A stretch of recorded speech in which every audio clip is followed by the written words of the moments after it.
Hi, I'm Ryan Corpo. I'm the current co-coordinator of Pax Christi New York State and a member of the 50th Anniversary Planning Committee alongside former National Council Chairman Isaac Chandler.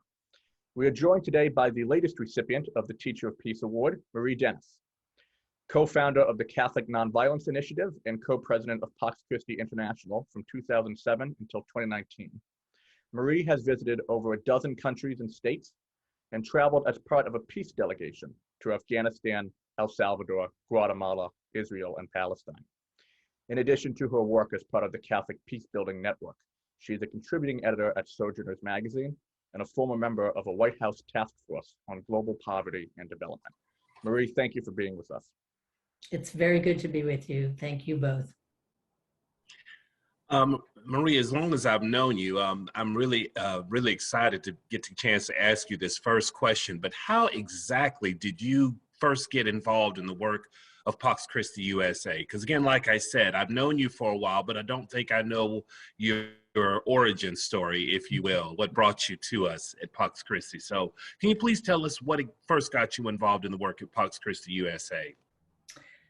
It was a pretty long road. I am a product of the Second Vatican Council and all that followed it. So after the council, I was paying pretty close attention to what the church was saying about engagement in the world, about social justice and peace, but also asking some pretty hard questions about what does it mean to be a white, middle-class, Catholic Christian woman in the United States of America, when the United States was responsible for a great deal of the violence and war and injustice in the world, as well as and also at home. So I came across Pax Christi in the early 80s and became a local member in Northern Virginia.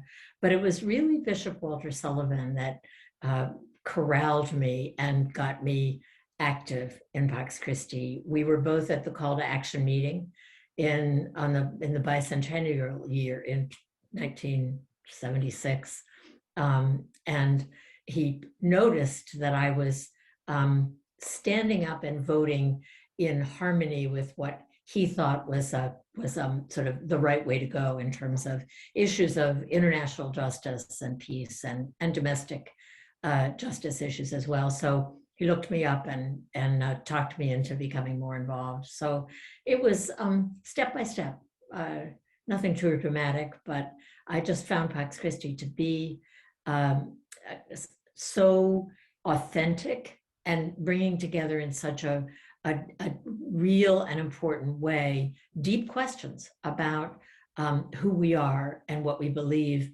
and how we express our faith in building a more peaceful and just world.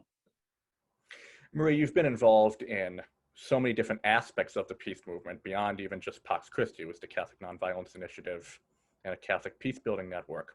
What have you found to be the specific joys and challenges of working for peace? The joys are obvious. It's all of you. It's all of the people who are working for peace all over the world. I also worked for Maryknoll for many years, and between Maryknoll and Pax Christi had the gift of visiting local communities all over the world. And those communities and all of the people in this country who work for peace, who are my friends and community members, are, for me, the source of hope. The discouraging part is that we could well be saying now some of the very same, presenting some of the very same challenges that we were dealing with 50 years ago. I recently came across a collection of newsletters that we had written when I worked at a small ecumenical center called the Center for New Creation. We wrote articles on everything from third world debt to racism to nuclear disarmament to nonviolence and Central American wars and on. And much too much of what we were writing then is still relevant. That's the discouraging part. We're trying to change the world. We're trying to make a difference. And it's hard to do that. I think we are pushing back on some of the most powerful and destructive forces in the world. And that's hard work.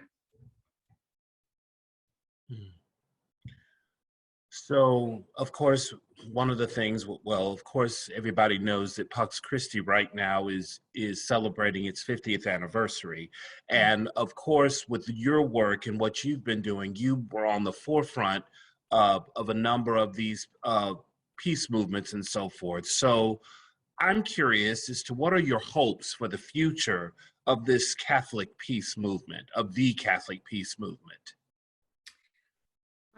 My hopes for the future are that we will find ways to move the values that we're trying to represent, that represent the faith that we share, and a commitment to peace, a commitment to justice, a commitment to pushing back on all the violences of the world, that we will find ways to make those real, both at a personal level, in our local communities, but also in public policy. One of the most, I think, some of the most interesting work that I've been doing for the last number of years has been around the Catholic Nonviolence Initiative, which is a project of Pax Christi International. So it's part of Pax Christi. And I think over the last about 10 years, maybe a little bit less, we've seen a significant difference in the openness to exploring the very real possibility of moving from a global ethic that is rooted in violence to a global ethic rooted in nonviolence. I've seen more openness to that, more desire to understand what it would look like in the last 6 or 7 years than I would have thought possible before that. And that's really hopeful to me. I think that Pax Christi is making a difference. And for me, the biggest reason for that is because we're local. We are peace people rooted in almost every context around the world where violence is rampant. And we're bringing into that conversation both what prayer, study, and action, as we know, but also an effort to listen carefully to people locally, to their wisdom about how to reshape our world and our societies so that we learn how to be nonviolent. And I think I just had the great opportunity to be on the civil rights tour in the United States and across the South, and I was very deeply moved by the strategy that was evident in each step of the civil rights movement to identify, to bring local people into the struggle to change a system that was oppressive, and to identify what was an achievable goal although a big stretch. And so whether it was changing the bus system in Montgomery, or integrating schools, or registering voters, or going on freedom rides, or sitting in at lunch counters, in each case, there was an achievable, amazing accomplishment that became a reality. I think that's the way Pax Christi works and needs to even work more. I think we are about changing the world we live in, but we have to do it with the people locally who are most affected by whatever is the expression of violence that we're looking at a given time. And so right now it's the people of Ukraine, or the DR Congo, or Chicago, where there was a terrible shooting yesterday, or Buffalo, or you name it. I think that my hope is that Pax Christi will continue to build the deep, careful, respectful way of going about changing the world. And I think I have to believe it's possible. And lastly, Marie, do you have any message for the attendees of the 50th anniversary conference this August?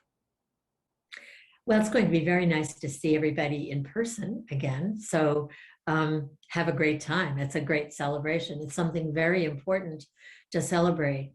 But also, I'm impressed and looking forward to the deep questions that we're asking at the conference.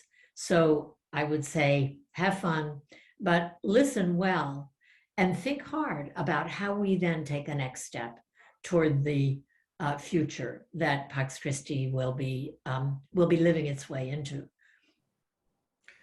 And just as a reminder for the general public, the Pax Christi 50th Anniversary Conference will take place this August 5th through the 7th in Washington, D.C. Marie, thank you for joining us. Thank you both. Nice to be with you. Thank you.